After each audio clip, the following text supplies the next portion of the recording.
Welcome to the It Factor. We're Jimmy and Nye, exploring a new blog post by Mr. Len Kaplan, CEO of CDML, a managed service provider in Queens, NY, offering network management, voice over IP, unified communications as a service, cybersecurity, compliance, infrastructure as a service, cloud solutions, and Microsoft 365 and Azure solutions. If you're a small business owner or manage IT for a growing organization, this episode is for you. What if the military-grade encryption keeping your WhatsApp messages safe is, well, exactly what hackers are using to destroy your business? Yeah, I mean, it sounds like a complete contradiction, right? But Yeah. that is the reality we're actually looking at today, because the safer the math behind the software gets, the more vulnerable the human user becomes. Right, totally. And that psychology is really at the heart of today's deep dive into Len Kaplan's latest piece, Apple, WhatsApp, and Signal Security Risks, Why Users Aren't Safe. And by the way, CDML publishes new blog posts every Tuesday and Thursday, so it's a fantastic way to stay ahead of these exact threats. It really is. So when we look at brands like Apple or Signal, we just immediately assume we're in this impenetrable digital fortress. But the fortress itself is actually intact. The encryption protocols protecting those platforms are still doing their job. Oh, okay, so the tech isn't actually failing. Exactly. The tactical shift we're seeing is that cybercriminals have realized breaking through those digital walls is just, well, a waste of time. They aren't hacking the system anymore. They are hacking the user. Wait, so they're bypassing the encryption just by exploiting human behavior.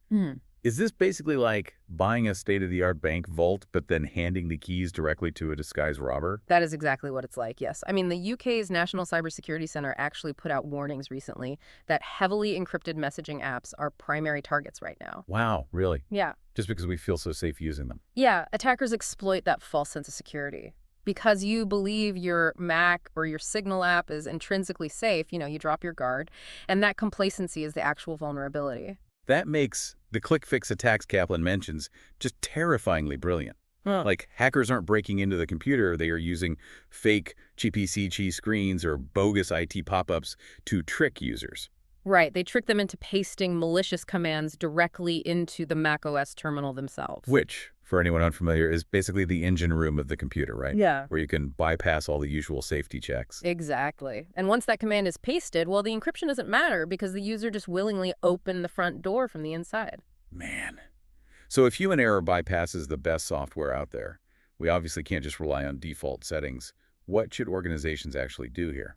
Well, to map out a real defense, I highly recommend you head over to CDEML.com and subscribe to their blog. It's such an invaluable resource. But the core takeaway Kaplan emphasizes is that security is a process, not a product. Right, meaning you can't just, hand an employee a MacBook, install a secure messaging app, and assume your data is completely safe. Organizations need active management. That starts with continuous employee education on social engineering, teaching your team how to spot those fake CHA screens or manipulative messages. But humans are always going to make mistakes under pressure. Oh, definitely. Which is why you have to pair that education with constant endpoint and identity monitoring. Most IT managers already know they need tools like EDR and ITDR, but Kaplan's article really highlights why they are critical for stopping these specific human error breaches.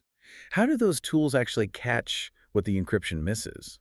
Well, traditional antivirus software looks for known digital signatures, which is pretty much useless if a user is actively pasting a brand new malicious command. Right, that makes total sense. So EDR, endpoint detection and response, functions less like a passive security camera and more like a smart immune system.